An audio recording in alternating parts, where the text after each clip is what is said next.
We are about to begin the next portion of today's program, which will be a lunchtime conversation between Reihan Salam, the president of the Manhattan Institute, and Mayor Eric Johnson of Dallas, who will be discussing the case for urban conservatism. So thanks very much for joining us, and we're looking forward to the discussion. Thanks very much.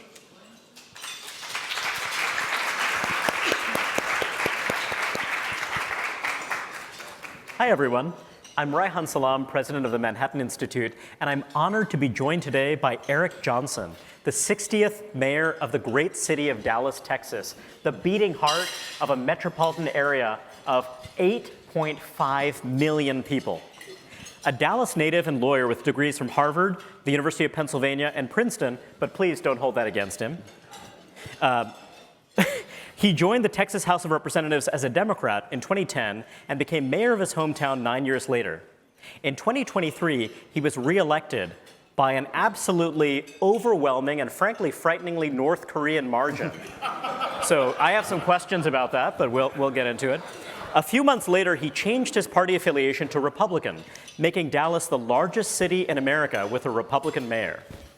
In a Wall Street Journal op-ed, Johnson wrote that, quote, "The future of Americans' great urban centers depends on the willingness of the nation's mayors to champion law and order and practice fiscal conservatism.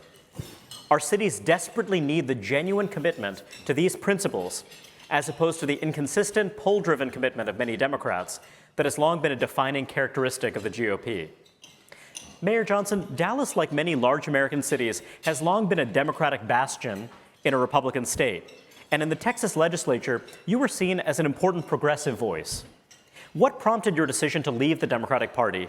Was it your sense that the party had changed, or that you and your perspective had changed such that the party was no longer a fit? Well, first of all, Reihan, thank you so much for being here. Welcome to Dallas. Welcome to Dallas to all of you who aren't from here, and those of you who are from here.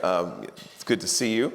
I think it's probably a little bit of both, to be honest with you. I think it's kind of like Dallas is moving up, or this region's moving up the charts in terms of our population ranking. It's a combination of growth here and the decline in population in some of the cities that are ahead of us.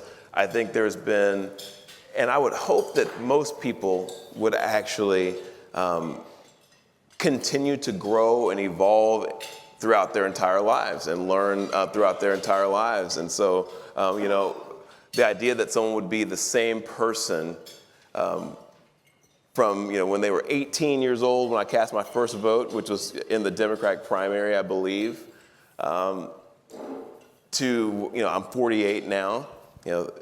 I've grown in 30 years. I've changed in 30 years in ways that I think are good. So there's some of it, and I'll talk about what some of those changes are in my thinking, but some of it's my changing, and some of it's the Democratic Party's change. I don't think anyone who, at least anyone I would take seriously as an observer of politics, would argue that the Democratic Party of 2024 is the Democratic Party of 1984 or 1974, closer to when I was born. It's a different party today. Its priorities are different. The coalitions that make it up are different. There's just been a lot of change over my lifetime, even within the Democratic Party, that I've just become increasingly uncomfortable with. And I'm happy to talk about that too. So bottom line is, you got me evolving and changing over a lifetime. And then you've got a Democratic Party that has changed during that same period of time. And at some point, those two facts converge with circumstances. The circumstances that I think brought things to a head. I feel like I'm talking to one side of the room, but this is really, it's a very wide room. It's not a very deep room, it's very wide. Sorry for having my back to you all so long.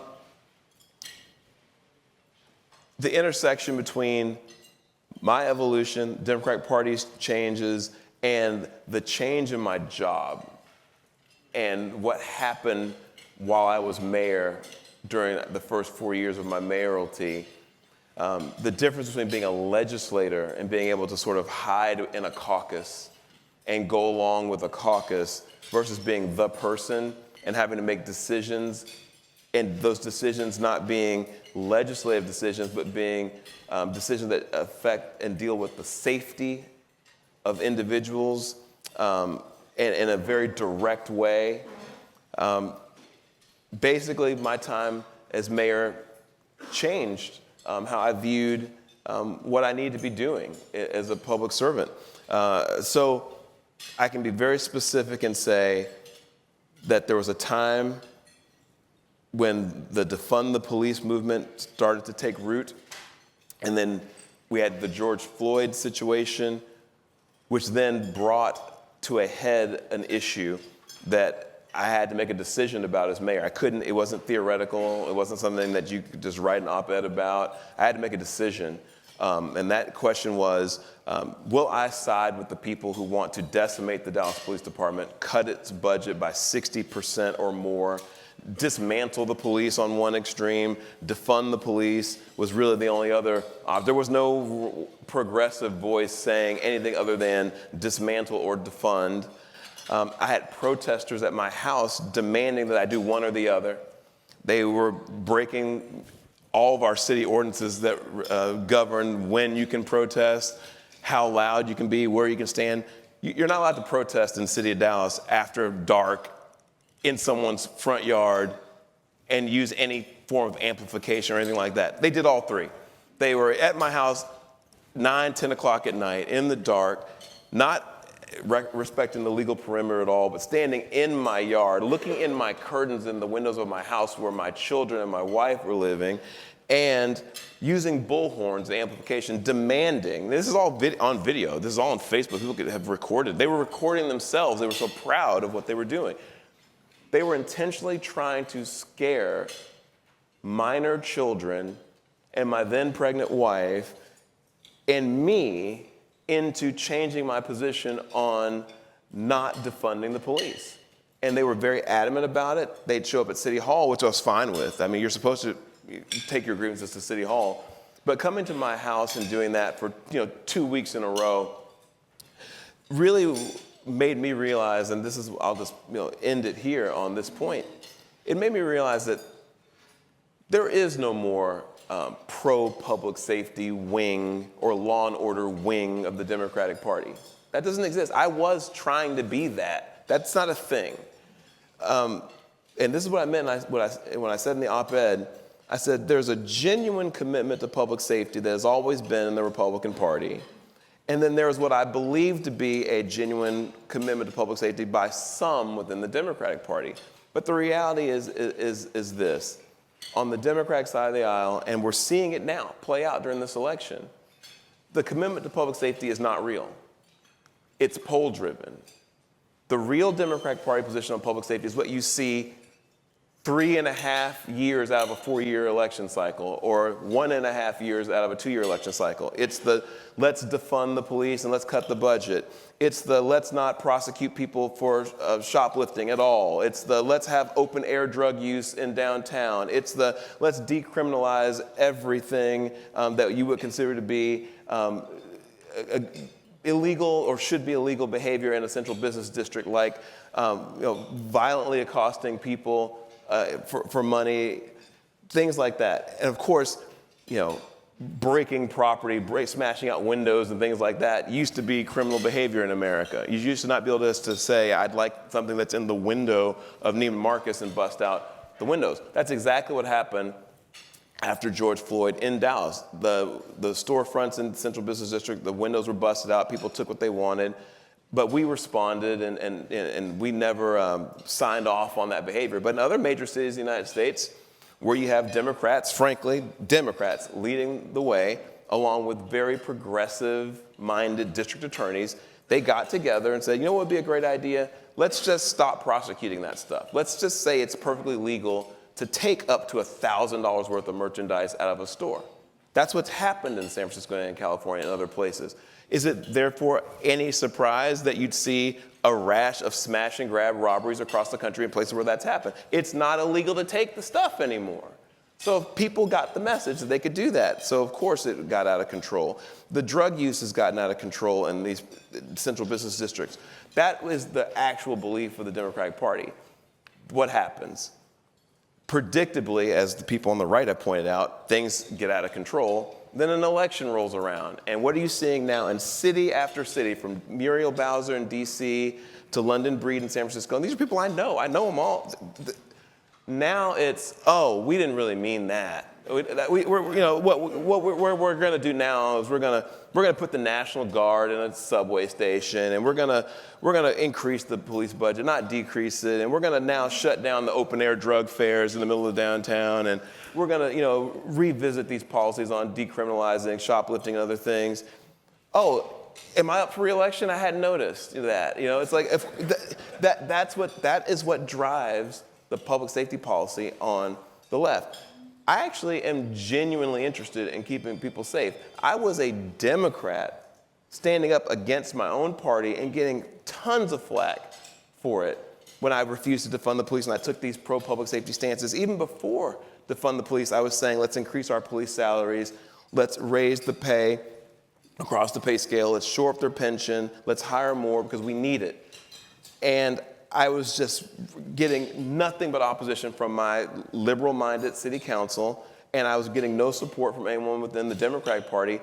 But I got innumerable phone calls, supportive phone calls, and visits even from United States Senators John Cornyn, Ted Cruz, the lieutenant governor of the state, the governor of the state, Dan Patrick, and Greg Abbott, all, as a Democrat, long before there was any party switch, reached out and said, thank God somebody is trying to hold the line in our cities. This is when it was purely a bipartisan act on their part to actually do that.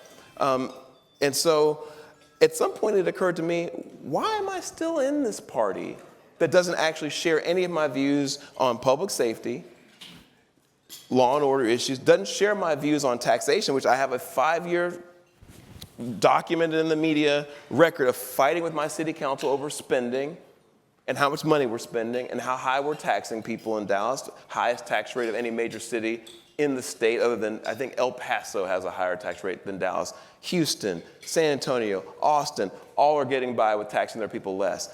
Definitely the highest tax rate of any city in this region. And I said, that can't be, that can't stand, that can't last. We're going to continue to bleed people, and we are, to our suburban competitors if we continue to have these high taxes. And I've had to fight my council every single cycle on the budget over trying to reduce the amount of money we spend and how much we tax people. At some point I just said, why be a Democrat in bad standing when I can be a Republican in good standing? I'm in the wrong party. And so I did it. I made the switch. That's what I did. I switched parties. And so inevitably people want to know, what about some of the other issues? I said, well, we'll have to talk about what those issues are. There are several that don't fall in the wheelhouse of a mayor that I don't deal with, but I have opinions about. Some of them are more conservative than some people would even have expected as a Democrat I would have. But the reality is this. In my mind, we're in a two-party system. And with all due respect to anybody in this room who was a no-labels person, I told anybody who would listen to me when they floated the no-labels idea, I said, it's a two-party system. And one of the two parties is always going to have the ultimate, the victor of these races is going to be one of the two parties, their ticket. And you got to play on one side or the other. And you pick the one that you actually believe aligns with you the most on the issues that matter to you the most. And it's a two-part thing because neither one of them is going to line up with you on all of the issues. And my theory is this, because it was true for me, and I bet it's true for most African Americans if they do this analysis I'm about to say. Take every issue that matters to you, write them down, rank order them, put them in an order in terms of which matters to you the most, and then just write R or D next to which party is most right on that issue.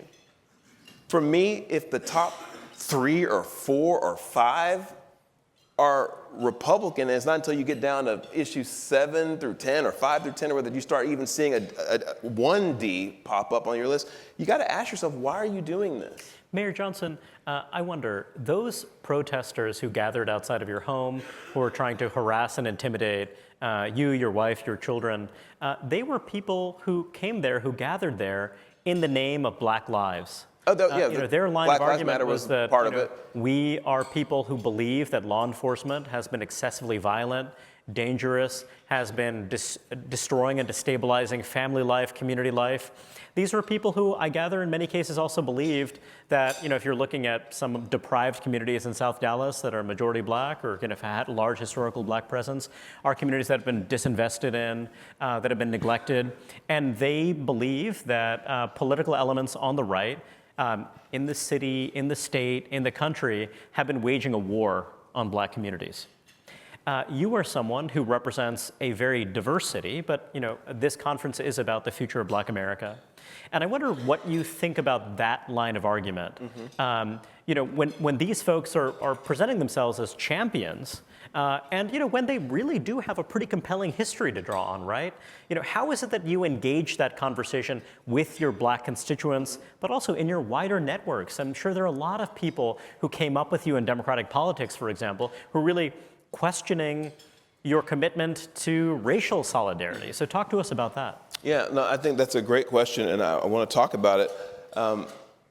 So I didn't get a single one of these questions in advance, and I think that's great because I really am giving you guys sort of top of my head thoughts on this. You're sort of, it's like we're in my living room or something, and we're having a real conversation about some very difficult issues that people don't really want to talk about.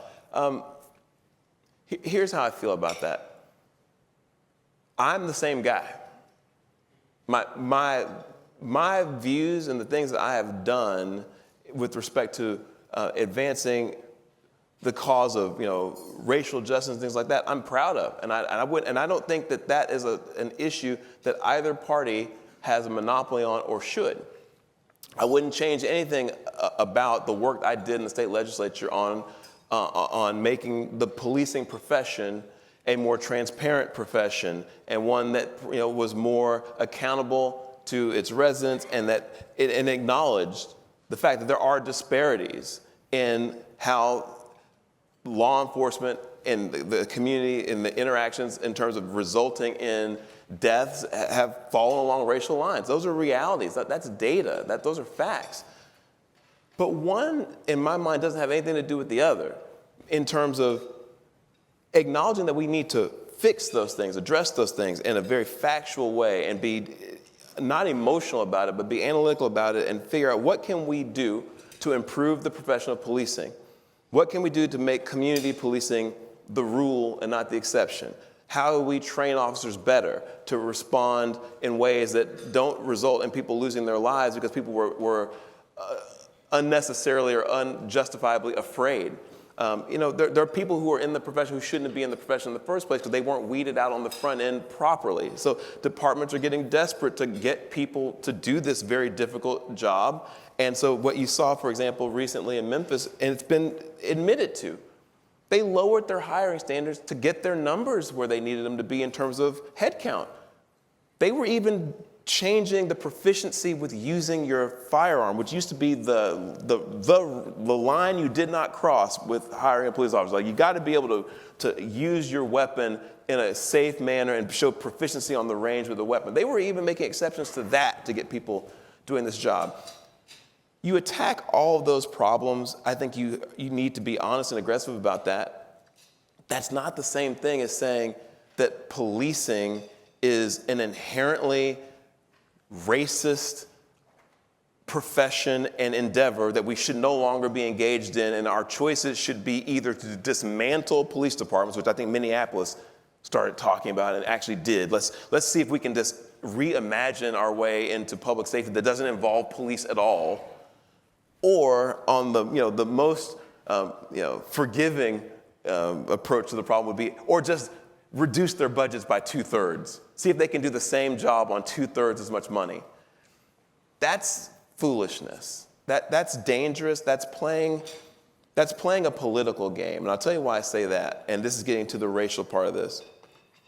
My police chief, if he were sitting here, he would tell you, and he's not a politician. He's actually he's a guy who's got a job to do. He will tell you, if he's gone to 100 community meetings since he's been our police chief, and he will tell you he's never been to one in any community in particular the communities in the city of color and in the areas that are less economically affluent, where they've said, we see too much of you guys, there's too much police presence, we're over policed, we want you out.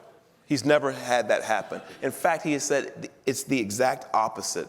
They want more police presence, and they want their officers that are there to be well-trained and to have a relationship with the community that is one of respectfulness and one that's rooted in the concept of basically what we call community policing. But he says no one is asking for the police to be defunded or to be dismantled. That was a political creation of the left, and I will go even further. I'm going in. I'm just going to say it because you got me in my living room, right? You've tricked me into thinking that the pecan room is my living room. It was really white liberals who came up with that. It was white liberals who came up with that. Black people of either political stripe who have family members who still live in communities that are ravaged by violence or who live in them themselves want to live in a safe community with a police presence to maintain law and order. They would like to be able to take the burglar bars off their windows in 2024. They would like to be able to walk their dogs up and down their own block. They'd like for their children and grandchildren to be able to get off a school bus and walk from the bus stop to their house without fear of being shot and killed. And that's not the reality in a lot of these communities. And they want safety, and they support the police, and they want the police presence, and they don't want to defund the police or dismantle the police. But it sounded good to, frankly, some white liberals who live in not those communities, who live in communities where safety is not an issue. That sounded like a really good way to signal. And that's what I meant when I said in that Wall Street Journal article, the Democratic Party has become about virtue signaling on these issues. That was a way to signal to other fellow progressives that I'm woke, man. I get it. I totally feel your pain, brother. That's not what these people need. We don't need you to feel our pain and pretend like we don't have issues in these communities with violence. What we need are the resources to keep these communities safe. We need higher performing schools. Now I'm going to bleed into an education topic just as a little bit of a drive-by. It's the same issue around the debate around school choice. I'm not even saying where you should be on school choice. I'm just saying beware of anyone who's telling you shouldn't have school choice and who's sending their kid to prep school. I'm just saying that. Just be aware of that. Just be aware enough of the virtue signaling and enough of the it's good enough for thee but not for me mentality. And that is what the Democratic Party has largely become about on these issues that matter to me and my family. If the thing that gets you the most hung up is whether or not we can provide gender-affirming care or whatever we call it, or some of these other issues, if that issue is not 15 on your list, but number 1 on your list, then maybe you belong in the Democratic Party. Maybe that's where you ought to be, if that's number 1 on your list. If it's number 15 or 20, I'm going to challenge you and say, even if you are on the other side of the Republican Party on that issue, if it's number 15 on your list, you're in the wrong party. If you're a Democrat, if you actually care more about taxes and safety and border security and some of these other things, you're in the wrong party because the Democratic Party's priorities are these other things. Mayor Johnson, I want to dig a little deeper on the crime question. So in 2023, Dallas saw a marked decrease in violent crime overall. However, it did see a significant increase in homicides. It did. I wonder if you could talk to us about the homicide challenge in Dallas. Yeah. What is driving it? What is driving trends up or down? As you've thought about that issue and as you've thought about strategies for combating it, I wonder if you could identify any patterns, any themes. Well, I guess I don't want to bore everybody with like a math lesson or anything here, but I think in a lot of ways people just don't know if they knew the numbers, they'd figure out the math part themselves. All of our violent crime numbers in every category have fallen. This would be, I guess last year was 3 years in a row, except the homicide number this last year ticked up, but it was compared to the previous year, which was a decrease over the previous year. So we're getting to a point where it's getting harder and harder to drive a year over year decrease. So that third year where homicide finally ticked up, it's because it was actually higher than it was the previous year, which was the second consecutive year of a decrease. We were the only city in the United States, major top 10 city in the United States, that saw any decrease in homicide the previous 2 years and saw an overall decrease in their violent crime across all categories the previous 2 years. So it's getting harder to beat ourselves, is what I'm basically saying. It's like at some point, I guess to use like a track and field analogy, at some point, it gets harder to reduce your 100-meter time. Once you get down to 9.9 seconds, you're not going to see 20% decreases in your time anymore. And in fact, you may see in a given race a slight uptick. So the trend you asked about is this. The trend on all crime, including homicide, is downward in Dallas. But this is sort of like, I guess in calculus, it's a curve that's got some ups and downs and some dips, but the slope of that curve is definitely downward. And we had a slight uptick last year, but I can tell you right now, the first quarter of this year is just in the books. It's 11 days in the books. Homicide is already down year to date from this same period last year, 25%. But Mayor Johnson, I'm curious, who are the folks who are getting killed? Yeah, When we're talking about the demographics, I'm when we're happy to talking about tell the you. neighborhoods, where is this concentrated, assuming it is concentrated? So the first part of your question had to do with the trends, downward trend. Even with 1 year of uptick, we're on a pace to have another down year again this year. Who's getting killed? You ready for the news flash? You ready for the facts about it? One part of it, you probably have heard people talk about, and I'm going to confirm it's actually true. And the other part of it, many people have not thought about, but I'm going to tell you this. Okay, so essentially, I won't bury the lead here, as they say in journalism, right? I'll just give you the punchline. It is pretty much a fact that in Dallas, Texas, and this is probably true of most cities, but I can only speak for Dallas, I know our numbers. If you aren't engaged yourself in any felonious conduct, the odds of you being murdered are essentially zero in Dallas. Because what we've looked at in our numbers, and here's what I can tell you. The thing I could tell you that you probably would have already guessed is that a high percentage of our murder victims in the city are people of color, primarily African American. Next would be Latinos, but disproportionately African American and Latino, disproportionately. That's not a really big news flash to most people. Most people kind of already knew that or suspected that. That is true. The part that I said is a little surprising to some people, but when you hear it, you go, well, that makes sense. Some overwhelming percentage, like well over 2/3 of the people in this city who get killed are engaged in the commission of a felony when they get killed. It's a drug dealer or someone buying drugs getting killed in a drug transaction. It's a human trafficking situation. It's something happening in the parking lot of a strip club or a bar at 3 o'clock in the morning where someone's engaged in a felony aggravated assault, and then the other person, unbeknownst to them, has got a little more lethal force than they came with. You brought a knife to a gunfight. You brought a gun to a revolver to a semi-automatic fight. Someone starts something they couldn't finish, and then the other person kills them. Here's what the numbers actually say. The numbers basically say that in Dallas, and I bet it's true of other places, when it comes to murders, our police department is spending their time trying to keep one group of bad guys from killing another group of bad guys. It's criminals killing criminals.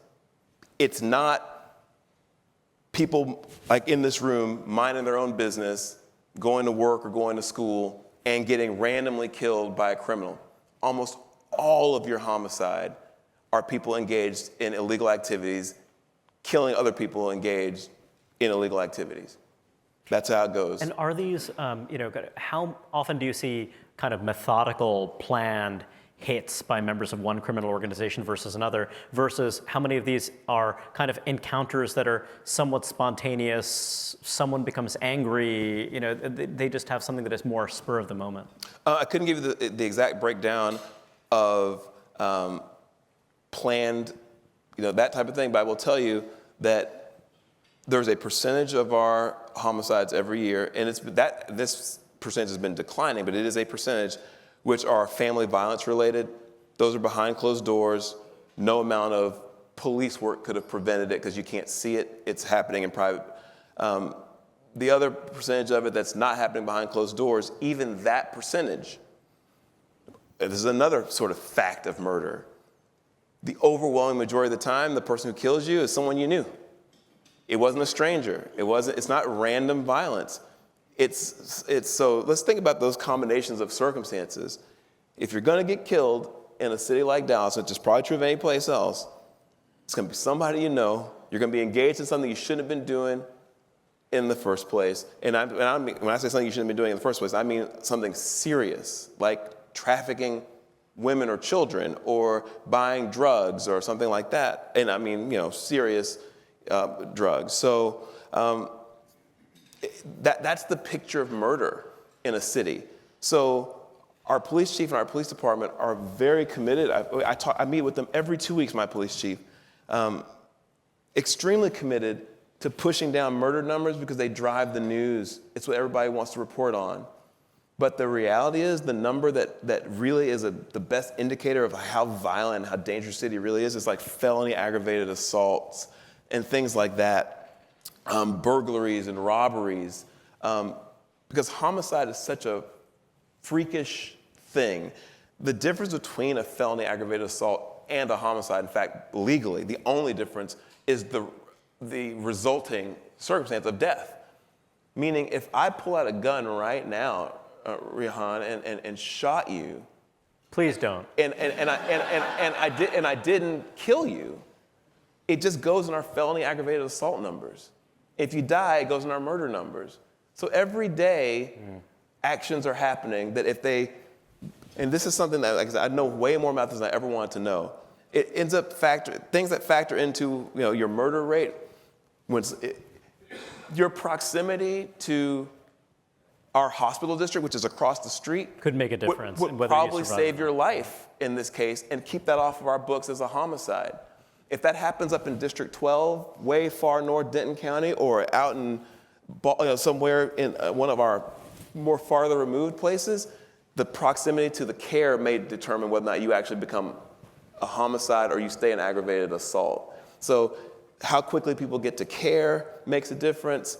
The aim and the luck and the associated with the incident matters. So homicide is just a very tricky one. And you kind of, from a law enforcement standpoint and a mayor standpoint, you kind of just, you live and die year to year based on sort of those attendant circumstances. And you try your best to push that number down through pushing your aggravated assault numbers down. Because again, aggravated assault sort of feeds homicide. If people aren't shooting each other to begin with, then no one can die from a gunshot. Our felony aggravated assault numbers have declined every year for the past 3 years in a row. Our gun-related crimes have declined every year for 3 years in a row. All the forms of crime have declined every year for 3 years in a row. Murder just happened to have a weird year last year where a higher percentage of people who were the victims of basically an aggravated assault died. And so that's unfortunate, but it's already trending the opposite direction already in this first quarter by 25%. Mayor Johnson, one reason Dallas and the Dallas-Fort Worth region has been such a beacon of opportunity for the country is housing affordability. You have enormous numbers of middle-class families of every color, every ethnic background who are flocking to the region. That's true. So as to build a better life.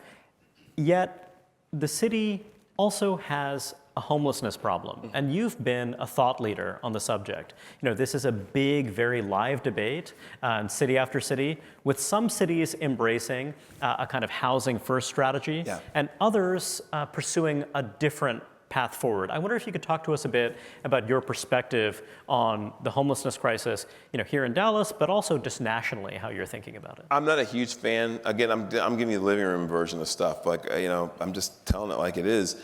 I can't even think of very many cities in the United States, major ones, probably none, especially if they're Democrat run, because of the allegiance to the administration in Washington for the past however many years has been a very housing first orientation. I'm going to tell you, I'm going to insult some people's intelligence in this room by telling them what housing first basically means. I'm going to be very rough about it. It basically is, in a nutshell, and I'm not just trying to slant the argument, but I've already told you that I don't love this approach. It assumes that, in fact, it's actually spawned this tagline. It assumes that the problem, the solution to homelessness is a home.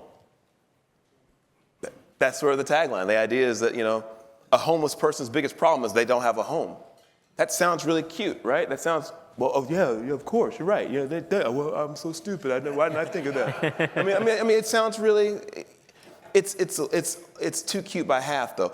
But that's the idea. The idea that a homeless person's biggest problem is that they don't have a home and that you need to house them first. Housing first. And then you can deal with their other issues they might have.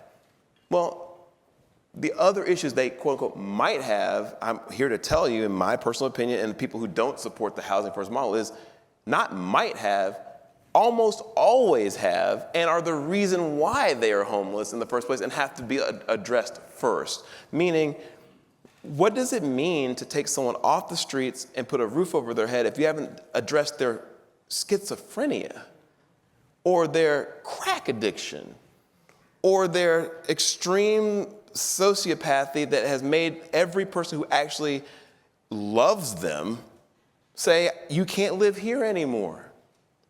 I mean, there's a real conversation that if people want to be big boys and big girls about it, about homelessness, that involves asking, people who are living on the streets, and I actually have people in my family, my nuclear family, who've been in that situation. It takes some wearing out of some people who love you more than life itself before you end up in that situation. In many cases, you're talking about people who've pawned everything that someone else has owned to support a drug habit, may have done extreme physical or sexual violence to someone who's under a roof, and they cannot be allowed to stay there anymore. Those same sociopathic behaviors also make these people not ideal candidates for shelter life, shockingly. Someone who can't not physically or sexually assault someone they love and live with under their roof, or not steal everything that's not nailed down to support a drug habit, may not actually be ready even for shelter life. And you think that their biggest problem in life is that they just don't have an apartment of their own? Like you could just put a roof over their head and that's going to solve it all? I've said this to people before, and I mean it. Harlan, I could take somebody who's homeless right now, put them in your house, and all that would happen within a month is your house would be unrecognizable. That's all would happen. Everything that was of value would have already been pawned and stolen. The wiring would have been ripped out, and it'd be a drug den, or it'd be a problem for some other reason. It would not be a benefit to that person. It would just be something that would further allow them to engage in the behaviors and suffer from the things that are not being addressed. So what does that mean? So Mayor, what are you proposing that people do? I'm saying, when are we going to get serious about mental health and get serious about addressing the drug addiction, the schizophrenia, all these other, the manic depressive situations that these people are dealing with in a way that is not how we've been dealing with it up to now. It's just not realistic to think that folks are just going to be housed and then their problems are going to be solved. These problems are deep-seated, and frankly, and this is the last thing I'll say about it, I had to think about it. This is what I do as a policymaker that I think is different than a lot of people. I think long and hard about why the things we do, why do we do them? Before I just start, I know some people think, hey, he probably just starts spouting off about, hey, we ought to solve something this way. We ought to just do this. I actually think about it a long time before I say a word about what I think we ought to be doing. But here's what I really think is the problem and why we got to housing first. I think mental health is hard. I think mental health is something that there's not a lot of money to be made off of. And you combine hard with not a lot of money to be made off of, and that equals not a lot of people want to do that. But you know what's easier, and there is money to be made from? Easier to say that all we need is to build a whole bunch more housing for folks. It's easier to do. And you know what? Somebody gets paid to make it. And paid for by the taxpayer. That's correct. And so naturally now the solution is just to house everybody. We just got to build more housing for everybody. And I've actually asked this in rooms like this, and I get the blankest stares you've ever seen. I ask people when we talk about housing affordability, I say, I'm going to take each one of you separately and ask you what you're talking about when you say housing affordability. I'm going to come back and report out the different answers we get. Is housing affordability, are you talking about the housing that homeless people need? Are you talking about the housing that people who have a job, but we used to call the working poor, need to be able to live in a city and also be a barista at a Starbucks? Are you talking about, in other words, the fact that a barista can't afford an apartment or a house in Dallas and work at a Starbucks in Dallas? They have to live in Kaufman County because they can't afford it. Is that the housing affordability you're trying to solve? Or are you talking about just the fact that the median home price in Dallas is inched up to, it's like $400,000 now, and that means like middle-class families, two earners, can't afford to live in the city proper anymore in the kind of house they want, which is at least 3 bedrooms, at least 2 bathrooms, 2-car garage, and they have to go out to the suburbs to buy that now? Is that the problem you're trying to solve? Because the answer to all three of those is completely different. What you do to house homeless people, what you need to do to give a barista a place to live in the city where she wants to work or he wants to work, versus making housing, like normal single-family housing stock, more affordable for middle-class workers, completely different problems. And I would argue, frankly, and I've said this, and again, it's more alignment with the Republican Party and the conservative movement than the liberal movement. It's just what I really believe. I believe that government is not ideally suited to solve any of them. It's just not ideally suited to solve any of them. Because I never saw the memo that said that housing is not a market and that it's exempt from the forces of supply and demand that dictate the price of every other good in service in the world. Like, how did housing become this special, unique thing that the government is magically able to control the price of? We're not. Newsflash, we're not. We can't wave a wand in Dallas and make houses in Dallas cost $250,000 again.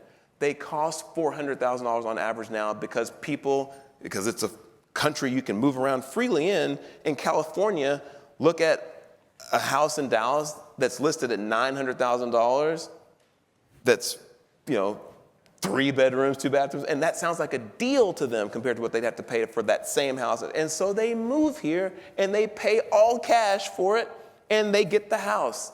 That's called capitalism. That's called the free market. We can't stop that. But you could embrace development, right? I mean, if you look at the Friscos and McKinneys and other communities, these are places that have leaned into that. So that gets to what is the solution. So my government solution that you just sort of suggested is for government to not get in the way. Like that's government's contribution to this market. And that's my argument. My argument is our biggest contribution to housing ought to be to make permitting more efficient, to make land use policy less Byzantine, and to get out of the way of people who actually know how to do this and let them build what the market wants. At the extremes, when we're talking about the homeless, my argument there has been, when did we run out of state, federal, and county funds to address this problem? When did this become something that the city of Dallas should be solely responsible for dealing with? We talk about homelessness all the time as though it's the city's sole responsibility, but the reality is and you wouldn't know this, Rehan, but the city of Dallas is one of the many municipalities in Texas that has opted, and this happened a gazillion years ago, not to run its own health department. We don't have a health department. We don't have mental health people. We don't have any medical personnel, any, other than an Office of Emergency Management that hires a single doctor that works on stuff related to natural disasters and things. We don't have a health department. We have a contract with our county to run all health for us, and that's the norm across the state of Texas. Counties literally have taxing power to raise money to do health. They get pass-through money from the state, and they get pass-through money from the federal government, and they get state money to do these exact things we're talking about. They ought to be the ones leading the charge on the mental health problem that's driving homelessness. Instead, and this is something I've learned from just getting beaten up in the rough and tumble world of politics. If there's a thorny problem that has a hard solution, and it's going to cost money, and someone in the system, you got the federal, state, county, local levels of government. If any one of those people in that system is dumb enough to pick up the thorny, unsolvable, expensive problem, then you don't get in their way. You let them do it. And right now, in our state, it's the cities that are the suckers. The cities have picked up the homelessness issue and have wholly owned it, even though we don't have the money to do it. It's not our jurisdictional charge to do it. And frankly, we're attacking it again as a housing issue and a housing affordability issue when it's actually a mental health and substance abuse issue that we have zero resources and personnel to do. The county should be leading the charge on this. The federal government should be leading the charge on this. The state, which has every one of those levels of government, by the way, has a health and human services department with personnel and money and doctors and nurses and vehicles, and they're doing almost nothing about this because, again, we were stupid enough to pick it up and call it a housing problem. And so they're like, go ahead then, issue a bond, say you're going to put $100 million into housing and see what you can do. And so we do. We try. We do what we can. But it's really barking up the wrong tree in the first place, and we're really not the entity that should be dealing with it. I know we have so many other subjects we ought to get to, and I do want to open it up for questions for the group. Before I do, one last question for me. You've been pretty sharply critical of the progressive left and its approach to urban life, urban governance. But I wonder if you have some advice for Republicans and conservatives on the national political scene who are looking at urban America, looking at urban cores, and thinking hard about how to make inroads there. When you think about the language people use, you think about the issues that folks prioritize, what would be your message to your fellow Republicans, to conservatives, about how to make those inroads? It's actually not a hypothetical question for me because I'm actually working on it right now, so I appreciate that question. And I will tell you, it's being met with, I'd say, mixed success so far because I'm actually trying to convince Republicans that they ought to care about cities again.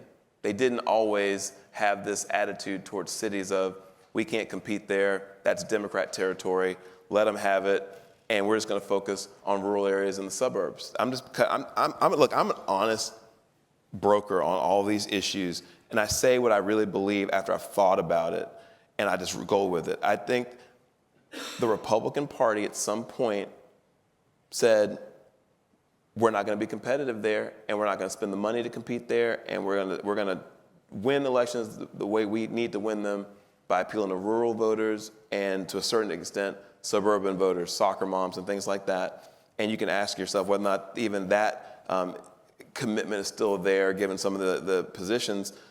But they just sort of gave up. They, being the Republican Party sort of writ large nationally, just sort of gave up on American cities.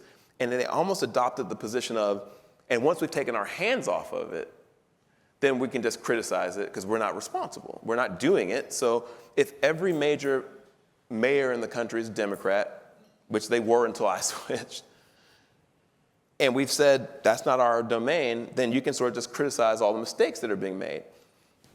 Republican Party is not wrong about the mistakes that are being made, not at all. But what I'm trying to convince them of is it's time to pivot now, and it's time to say, and we can do a better job. Put us in charge, and we'll do this differently. If you want your city to prioritize public safety, prioritize lowering taxes and being more business friendly by permitting more efficiently and making your land use more, like I said, less confusing. You want to have a city government that does a few things very well, does parks and rec very well, does water and utilities and service delivery very well, does infrastructure very well, and that's it. But we're not going to deliver social justice. We're not going to bring We're not going to duplicate what's already being done at other levels of government where you have people being elected primarily on a partisan basis on party platforms to sort that out. Like, people want to be a star now. Like, I fight it every day on my city council. Local government people who are largely being elected on a nonpartisan basis who could be focusing on these issues that are of tremendous importance to a city dweller that I think would actually put you, if you just tallied the balls and strikes, on the right side of the ledger politically. I mean, trying to keep your residents' taxes low, trying to keep them safe, all these kinds of things are middle of the fairway, traditional Republican issues. But that notwithstanding, folks at the local level are choosing to engage in a very superficial, superfluous, and frankly, virtue signaling way on issues that we can't even impact, just to send the message. So send a resolution that you passed at the Dallas City Council to Austin with a Republican-led legislature, letting them know exactly how much you hate every position they've taken on abortion. That's the stuff we do. Are you allowed to have a position on abortion? Sure. Should you have one? Maybe. Should the Dallas City Council be weighing in on it? Absolutely not. Absolutely not. Because it's not helpful. It's just not helpful. And it's not what we do even. But if we focus on what we should be doing, I think, A, it would put you, like I said, on the right side of the aisle, but B, to me, that is the advice I would give Republicans. I am giving Republicans. I'm saying re-engage in the cities. Don't give up, re-engage, and run candidates on this platform. Run them on a platform that I won an election with 98.7% of the vote on. And that's the thing I've said to people there have been people who've, they're trying to find ways, I guess, to make my switching parties somehow, that's, I don't know, disingenuous, or I don't even know how to articulate the argument exactly, but something's wrong with my switching parties. And the argument I guess some of them have tried to piece together is that I guess they kind of wanted to say two things at once that you can't really say. Some people are saying, and they're closer to the right, to being correct, that I've always been this, fake Democrat. I've always been a Republican. I've never gotten along with the Democrats. I should have left a long time ago. And then, good riddance. So that was the position of the state party. They put out a press release that said good riddance. He was always a crappy Democrat. But they issued that before they, I guess, thought it through, and before the other folks in the party nationally kind of said something different and locally said something different, which is, this is a betrayal of his voters who elected him as a good Democrat. Well, which one is it? Was that a crappy Democrat who's good riddance? We're glad his party finally matches who he really is? Or was he a Democrat who's now saying something different? Here's the reality. Here's the answer. Everybody can do the analysis themselves. And I've asked this question, and you get the blank stares. I said, what am I doing differently as mayor of Dallas today than what I did before I made the switch? Tell me the policy shift that I've made. Tell me the votes that I took before that I'm now taking the opposite position of. Tell me the stuff I stood for before. Because for 5 years, you can find news articles where I said taxes are too high, and we got to lower them. And I'm losing votes 13-2, 14-1, 12-3 as a Democrat for 5 years on the budget and on taxes. I'm talking about the park system. I'm talking about public safety and paying for 5 years. So I'm saying and doing the exact same things. Those things got me 98.7% of a vote in a re-election bid. And so my message to the Republican Party is run Republicans on traditional Republican issues at the local level, and you will win elections. And you don't have to give up the cities to Democrats. And I think some people are starting to listen to that and go, you know what, you're probably right, but it's a resource allocation issue. And some people are just not sure we can ever make inroads. And they think places like San Francisco and Chicago and DC maybe are too far gone. I'm optimistic. I believe we could win elections. I think, Dallas wasn't, even before I switched, wasn't always the largest city with a Republican mayor. San Diego had one just last cycle. Jacksonville, which is I think maybe the 11th largest city in the United States, or 12th, had one just last cycle. It's possible. I can still remember when New York and LA had them myself in my lifetime. It could happen again, but we got to run people who understand local government and local issues and will run on conservative positions on those issues. As far as the national stuff is concerned, I think that, there are plenty of people, I'll put it this way, there's no shortage of people who want at the levels of government that deal with those issues to talk about it. And I am fighting harder against people at the local level who have nothing to do with those issues, who want to weigh in on them because they view it as their way to move up the ladder. If I make a liberal name for myself at the city council level, I can get into the state legislature by talking about abortion and gender affirming care and transgender issues and things like that. I'm just naturally wired. I was this way as a legislator and didn't earn me a lot of points with my party then. I'm this way as a mayor. I like to solve the problem that's in front of me, that's within my wheelhouse, that I have the power to solve. I don't like to spend a lot of time pontificating about things I cannot address. I want to address the stuff I can address, and I want to address it in ways that I really believe will solve it the most efficiently, the lowest cost, the least amount of effort if possible. I want to take the 80-20 principle, that book, the 80-20 principle, and apply it to government every chance I get. The least amount of tax dollars and effort we can expend to solve a problem, that's what I want to do. I don't believe the real solution to our housing problem is the government trying to get in the business of being a home builder and a developer. I think the private sector and developers do that the best. We need to get out of their way. I think the solution to homelessness is let the people who already have the boatloads of money to spend it on the things they're supposed to be spending it on, and to prioritize mental health and not housing as though that's their biggest problem. I think on public safety, we need to be honest about where crime is occurring, which is what our hotspot policing, violent crime plan is all about, and go to where the crime is and fight it, as opposed to pretending like we don't know where crime's occurring and we don't know what's going on. We don't know who's got outstanding warrants. Can you believe it? In a city the size of Dallas, we weren't picking up everyone we could who had outstanding arrest warrants before we got this new police chief in here who said, this is low-hanging fruit. Pull the warrant list and go get them. They got an outstanding arrest warrant. Go get them. Now, it doesn't help when you have a DA that turns them loose. But our police department, at least now, is doing their job, which is catching the fish. It's up to the DA to fry them and do the prosecuting. But we solve the problems that are in front of us. We don't get to prosecute. We just have to arrest, and that's what we're doing. I wonder if we have time for a couple of questions. Understood. Oh, man. Thank you. Everyone, please join me in thanking Mayor Johnson.